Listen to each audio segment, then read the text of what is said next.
Hi friends, welcome to my channel. ఈరోజు ఈజీగా అయిపోయే ఒక స్వీట్ డెజర్ట్ని చూపించబోతున్నాను. కునాఫా ఎప్పుడైనా విన్నారా, తిన్నారా?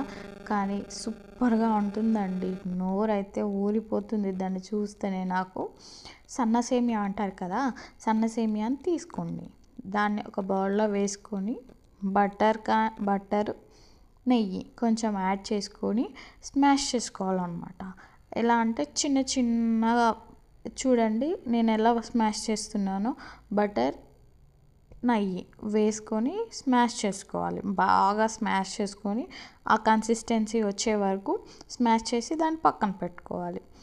ఇంకొక బౌల్ తీసుకొని కొన్ని వాటర్ యాడ్ చేసుకొని, ఒక టీ గ్లాస్ వాటర్ యాడ్ చేసుకొని, ఒక 4-5 టేబుల్ స్పూన్ షుగర్ యాడ్ చేసుకొని దానికి గ్యాస్ పైన పెట్టేసేయండి.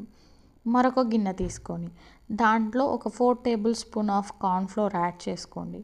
దానికి బబుల్స్ లేకుండా వాటర్ యాడ్ చేసి కలిపి ఒక 1/2 లీటర్ పాలు తీసుకున్నాను నేను. 1/2 లీటర్ పాలల్లో ఇందాక ఏదైతే కార్న్ఫ్లోర్ మిక్స్ మనం యాడ్ చేసుకున్నామో ఆ కార్న్ఫ్లోర్ మిక్స్ దాంట్లో యాడ్ చేసేయండి. యాడ్ చేసి గ్యాస్ పైన పెట్టేసేయండి.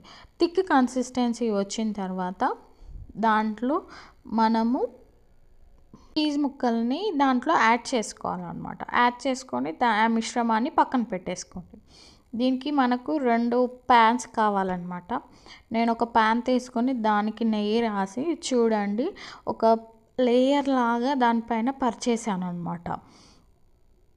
ఇందాక ఏదైతే సేమియా మనం స్మాష్ చేసుకొని పక్కన పెట్టుకున్నామో దాన్ని సేమియాని పెట్టుకొని దానిపైన ఇందాక ఏదైతే మనం మిల్క్తో మిశ్రమం చేసుకున్నామో దాన్ని మధ్యలో అన్నమాట మంచిగా స్ప్రెడ్ చేసేసుకోవాలి. ఈవెన్గా స్ప్రెడ్ చేసుకోవాలి. స్ప్రెడ్ చేసుకున్న తర్వాత పైన ఇంకొక లేయర్ సేమియాని యాడ్ చేసుకోవాలన్నమాట. ఇంకా దానిపైన సేమియా అనేది మంచిగా ఈవెన్గా స్ప్రెడ్ చేసుకొని పక్కన కూడా సైడ్ నుంచి మంచిగా ఈవెన్గా అడ్జస్ట్ చేసుకోవాలన్నమాట. దీన్ని గ్యాస్ పైన పెట్టేసేయండి ఒక 15 మినిట్స్ లో ఫ్లేమ్లో. దాని తర్వాత పైనంగా ఇంకొక ప్యాన్ పెట్టి దాన్ని చూడండి ఇంకొక సైడ్కి ఇట్లా రిటర్న్ తిప్పేయాలన్నమాట. అంటే కింద ఉన్న ప్యాన్ పైకి వచ్చేలాగా, పైన పెట్టిన ప్యాన్ కిందికి వచ్చేలాగా. అయితే ఇందాక మనం పెట్టుకున్నామో సేమియా అదనే కొంచెం అటు ఇటు అవుతుందన్నమాట. దాన్ని మంచిగా ఈవెన్గా స్ప్రెడ్ చేయాలన్నమాట. చేసి లో ఫ్లేమ్లో ఒక 5 మినిట్స్ అలా పెట్టేసేయాలి. చూడండి పై వైపున 15 మినిట్స్ మనం లో ఫ్లేమ్లో కాల్చుకోవడం వల్ల పైన చూడండి రెడ్డిష్ కలర్లో మంచిగా బాయిల్ అయిందనమాట. కింది సైడ్ కూడా సేమ్ అలానే కాల్చుకోవాలి.